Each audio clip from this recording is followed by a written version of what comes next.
عايزة اقول بس كلمة صغيرة خالص. احنا مش كل يوم اكيد بنقوم ورانا 100 حاجة. في ناس الله يعينها يا رب على حالها فعلا بتبقى كل يوم مضغوطة.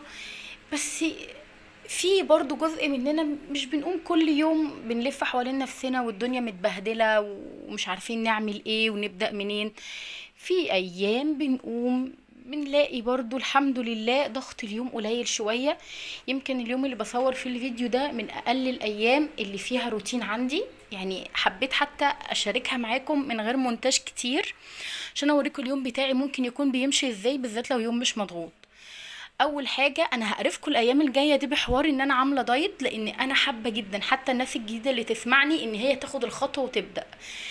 لو انتي مش قد انك تعملي عمليه تكميم معده وبالونه معده والحوارات الكتير اللي احنا بنسمعها، فانتي لازم تبداي من نفسك، لان فعلا انتي محدش يعني محدش هيساعدك في ده، انتي هتساعدي نفسك. وانا قررت ان انا اساعد نفسي اليوم ده، يعني الفتره دي قررت ان انا اساعد نفسي. ففعلا دلوقتي مضغوطة مش مضغوطة، عندي حاجات كتير مش عندي حاجات كتير، بقوم الصبح بشرب كوبايتين مية عادي، او لو انت حابة ان انت تشربي كوباية وعليها معلقة عسل ابيض وليمونة او نص ليمونة ايا كان برضو حلو جدا وبتنضف المعدة جدا. فابدأي لو انت مش قد انك تعملي عملية تكميم، مش بس ان انت ما عندكيش القدرة المادية، علشان ممكن تفهمي ان الموضوع قدرة مادية بس، لا. عملية التكميم دي لو افترضنا ان هي 50% منها كويس، فال50% التاني ممكن نخش في موضوع مخاطرة. فلو انت وزنك مش مستاهل عملية ما تستسهليش وتخش عمليات، لان الموضوع مش سهل. ابدأي مع نفسك، قللي اكلك كمية، قللي وجبة، قللي اي حاجة، هتلاقي والله الدنيا هتظبط معاكي. اللي قدامك دي كانت 150 كيلو 160 كيلو مثلا من ثانوية عامة، ونزلت جدا في الجامعة، وبعد كده بعد الجواز رجعت زدت وزن تاني بس مش زي الاول طبعا. فهنا خدت القرار ان انا لا، هبدأ تاني وبجد بقى. فبقوم الصبح بشرب اي حاجه ممكن تسد نفسي، بقى كوبايه ميه بعسل بمعلقه عسل، بشرب ميه عاديه. ممكن كمان تبداي ان انت تعملي المشروبات الحارقه للدهون زي الشاي الاخضر والقرفه والجنزبيل والحاجات دي كلها، برضو ان شاء الله انا هنوع فيها، وباذن الله برضو هشارككم بيها باذن الله.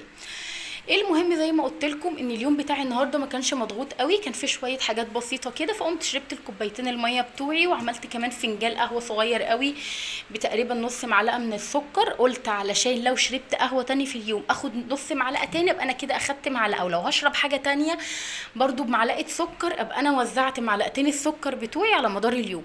تمام تمام. كان عندي بقى جبل من الغسيل. طبعا اكيد الغسيل ده في يومك الطبيعي سواء مضغوطه مش مضغوطه، عندك حاجات كتير ما عندكيش، الغسيل ده كورس كده اللي هو ما بيخلص، كل يوم لازم تلاقي حاجه على الحبل، حاجه هتتنشر، حاجه هتتغسل. فده خلينا متفقين ان هو كده حاجه حد من عيالك، يعني الغسيل ده حد من عيالك. فبلم بقى اللميت اللي على الحبل مع كمان غسله كانت موجوده عندي ما كانتش اتطبقت، فلميت بقى كله وقلت بالمره كده بما اني النهارده رايقه. والغسيل لما بيبقاش متطبق بتحس ان الدنيا متكركبه كده وزحمه، وفي حاجات بتعوزيها منه فبتضطر ان انت تفضي السبت كله. فالمهم حوار يعني، فقلت ان انا لا اقوم النهارده بما اني رايقه انقص، يعني اظبط الدنيا واروقه والمه بقى كده واحطه في الدواليب بتاعته. وكل ده ويويو كانت نايمه الحمد لله. لما بتبقى صاحيه بيبقى عندي مشكله كبيره جدا في تطبيق الغسيل، ان اللي انا بطبقه من هنا لو اديتها ظهري بس واخدت حاجه تانية اطبقها بلاقي اللي انا طبقته على الارض. فاكتر حاجه بتتعبني في تطبيق الغسيل ان هي تكون صاحيه والحاجه قريبه منها كده، اي حاجه على الكنبه بتشدها بتنزلها على الارض. فاحتراما لنفسي ولكرامتي ولياقتي ولسني اطبقه وهي نايمه. فالحمد لله كانت نايمه وصحيت على اخر حاجه بحطها في الدولاب، وده من ستر وكرم ربنا عليا الحمد لله. فحبيت النهارده بقى ان انا اشارككم كده يومي انا وهي، اليوم اللي مش مضغوط او اليوم اللي ما فيهوش زعيق واقعدي يا بنتي حرام عليكي، واليوم اللي بيبقى الصداع ماسكك فيه من اول ما تقومي من النوم والكلام ده كله. وعايزه اقول لكم ان اليوم ده اللي انت بتقومي فيه بتبقي رايقه، ده بيبقى يوم حلو كده، ممكن تعملي فيه حاجه لنفسك، نفسك اللي انت اصلا سايباها بقالك قرن من الزمن. ما حطيتيش مثلا ماسك في وشك، ما دخلتيش خدتي كده شاور بروقان كده، بروقان كده وذهن صافي. فخلينا متفقين ان اليوم ده خدي فيه ربعايه لنفسك. هي نفسك يا بنتي مش خسارة فيها، خسارة فيها يعني ربع ساعة، اكيد مش خسارة فيها، اكيد اكيد. عشان تقدري ان انت تستعيدي نشاطك او قوتك اللي المفروض الزمن جه عليها، لازم تاخدي الوقت ده لنفسك. فاحنا لازم نعمل كده. المهم حبيت ان انا اشارككم باليوم ده، حتى يعني كتحفيز ان احنا مش كل يوم بنقوم كده. وعارفين كمان لما اليوم ده بتقومي فيه بدري، مش بدري قوي يعني، طبعا اكيد انا ما ورايش حاجه وكمان اعاقب نفسي اقوم بدري، لا، لما بتقومي شويه كده بدري بتحسي برضو ان انت هاديه.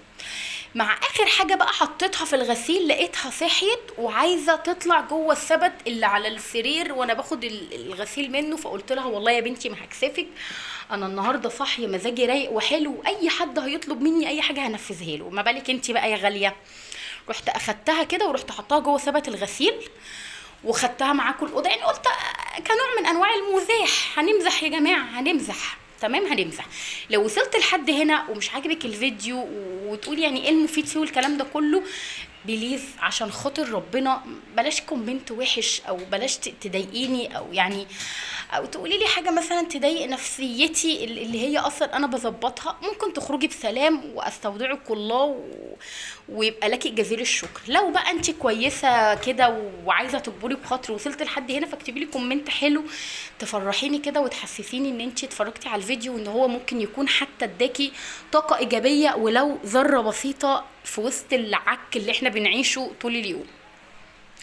المهم هنا بقى دخلت عملت سلطة الجبنة القريش، علشان دي مشبعة جدا على الفطار، مشبعة جدا، يعني هتشبعي وهتحسي ان انت كأنك واكلة خروف حرفيا. قطعي بقى عليها كل الخضار اللي عندك. انا قطعت المعتاد، طماطم وفلفل وخيار، تمام. عايزة تحطي اي حاجة تانية براحتك وليكي كامل الحرية.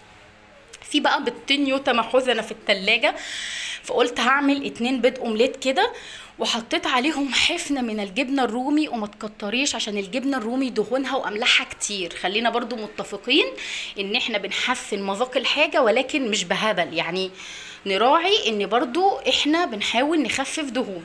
فحطيت حاجة بسيطة قوي من الجبنة الرومي المبشورة. الجبنة الرومي المبشورة دي على فكرة كنت جايباها من موتزاريلا فريش. وهنا حطيت معلقه زيت كده، لحست بيها الطاسه اللي قدامي دي او المقلاه، لحستها كده ونزلت بنص كميه البيض.